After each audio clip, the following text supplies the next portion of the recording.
Hello everyone and welcome to a special episode of Godsaw's Turnbuckle, the wrestling video podcast I run over here on youtube.com/Godsaw. It might still be UC Campbell at this point in time. I'm not 100% certain of the changes fully been taken into effect, but I know I have changed the URL to have it read Godsaw versus UC Campbell to kind of make things a little bit more streamlined and everything.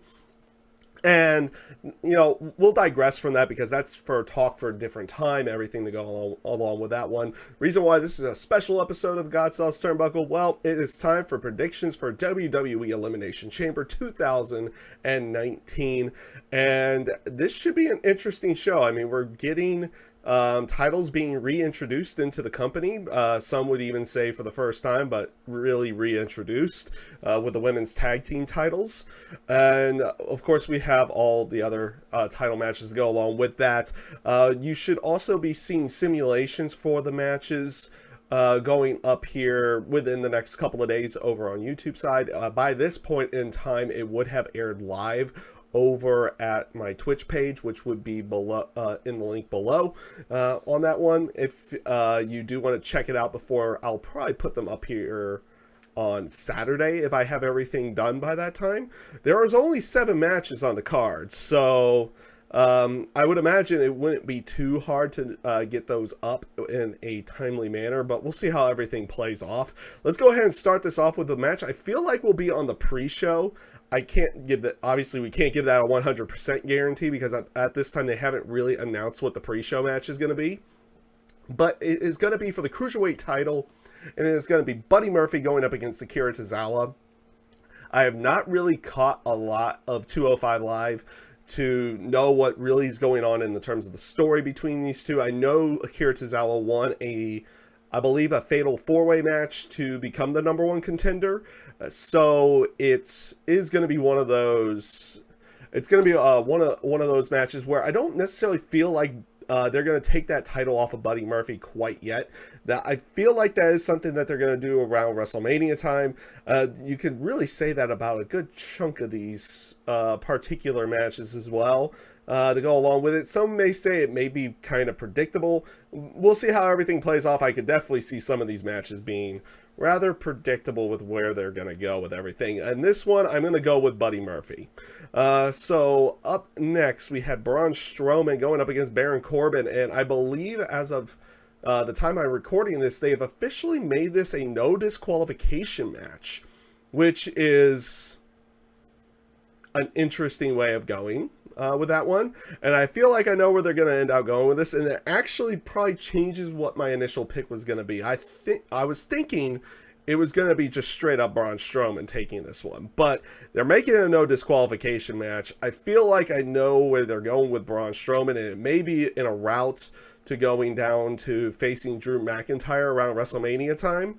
So this would definitely be a good way for them to do that and have him interfere in this match. So I'm going to go with Baron Corbin to pick up the victory in this match and actually gain, I guess, a quote-unquote, a little bit of momentum.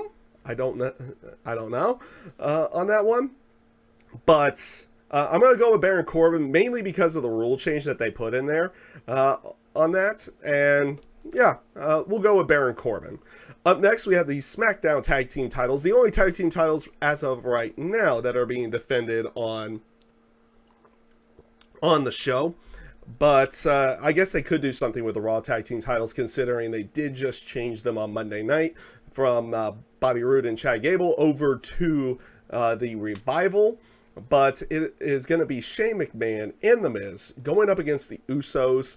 And I don't necessarily see them taking those titles off of them quite yet. I don't think Shane and Miz are going to go into WrestleMania with those tag team titles. I just don't think it's going to happen here on this show. Though it would be a good time to do it, I would think, if they're going to really go with a Miz and Shane feud going into Mania. And everything for that. But we'll see how that plays off. But for right now, I'm going to go with Miz and Shane McMahon to pick up the victory in this particular match and keep those tag team titles at least for another show or two. Well, in the terms of pay-per-views, another show. Up next, we have Bobby Lashley and Lio Rush in a handicap match with the Intercontinental title on the line, going up against Finn Balor. It's always interesting when you do things like this. This is how they got the tag team titles off the Authors of Pain as well. They did a handicap match where Drake Maverick was involved in the match with the titles on the line. He ended up getting pinned. I don't know if that's really the route that they're going to go in this one. I do think Finn Balor's winning this match. I don't see him picking up the title here, though. I feel like the title win is going to be somewhere else. So he is going to somehow get screwed out of the true title victory in this one. I'm going to take Finn Balor on a DQ. It's not necessarily the best way of predicting to predict for DQs on that one, but that's where I feel like it's going. I feel like Finn Balor is going to go over in this match. He just won't be picking up that title. So now we have the first Elimination Chamber match. This Elimination Chamber match will be for the women's tag team titles that they will be reintroducing. It's not first time ever.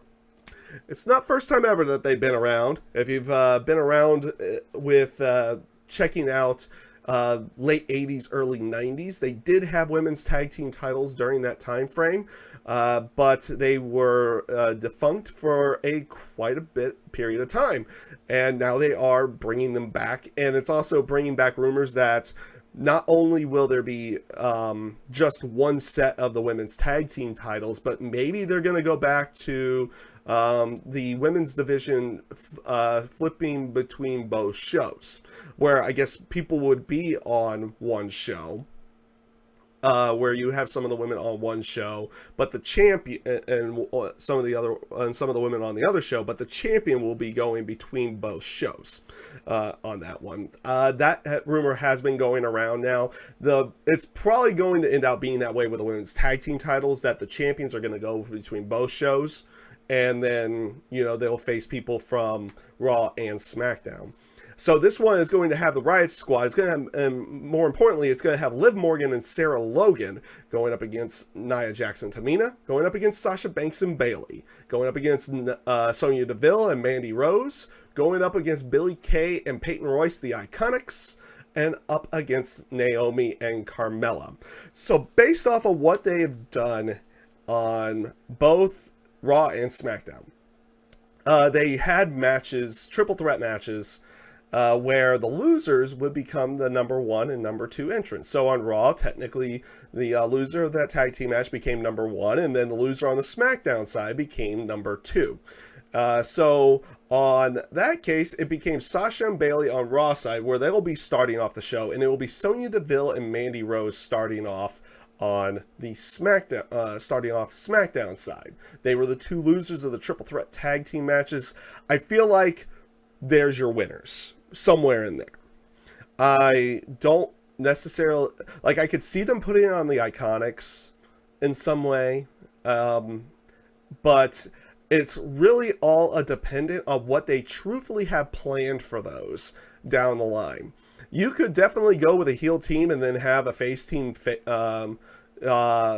chase those titles and maybe get the big win at Mania. I feel like that's where some people feel like Sasha Banks and Bayley are going to end up winning it. I don't necessarily know if that's the case that they're going to go for here. They may even be considering something bigger around the WrestleMania time with those women's tag team titles.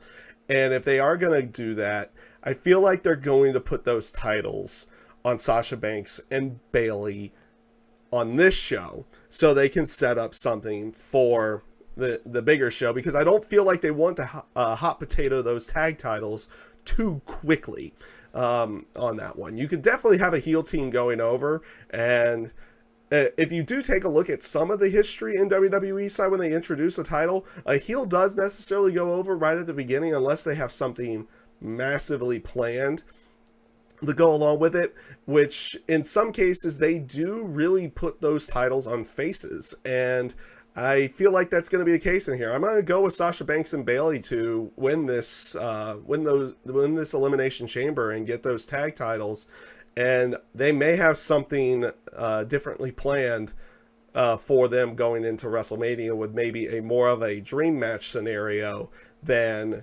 than everybody that they have in here with the tag division at this point in time.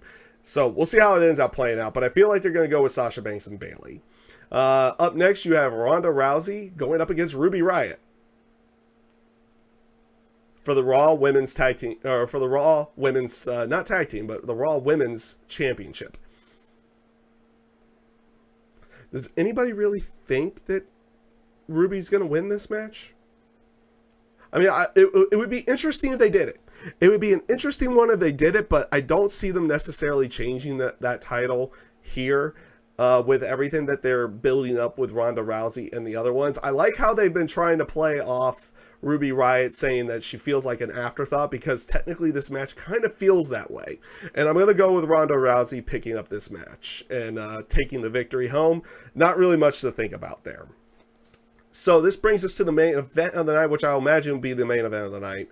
It will be Daniel Bryan going up against AJ Styles, going up against Jeff Hardy, going up against Kofi Kingston, who is replacing Mustafa Ali, who is out with injury, up against Randy Orton, and going against Samoa Joe in the second elimination chamber match. And again, now based off of what they did on Tuesday, I would love to see Kofi Kingston pick it up for even like a night. To take the WWE title for even a night at this point. It would be great. I'm not necessarily picking him on this one, but I would totally mark out if he did win it. I don't see them putting that title back on AJ Styles quite yet. And same with Randy Orton and Samoa Joe, though I really wish they would put a title on Samoa Joe. I really don't see it being Jeff Hardy either. So I'm going to go ahead and stick with the current WWE champion, Daniel Bryan, to pick up the victory and to keep the WWE title in that, well, very nice looking eco-friendly belt. We'll be fair about it. It looks really good on that. And I think they did have it set up to where Randy Orton did pick up the number 6 spot, so he'll be coming in last on the match to go along with that. But I would definitely see Daniel Bryan picking up the victory here and keeping the WWE title. So that is everything for this one. Those are my predictions for WWE Elimination Chamber. It should be even if it is predictable, it should be a good show still. I feel like that. I feel that would be the case. You got a couple of Elimination Chamber matches. It will really be interesting to see how the tag team Elimination Chamber match works, considering we've only had one of them. I went back and rewatched it. It wasn't bad, wasn't great, but we'll see how it plays out. And that was with the old chamber to begin with, so they do have a little bit more room to maneuver around in the new chamber to see how that will end up working in the end.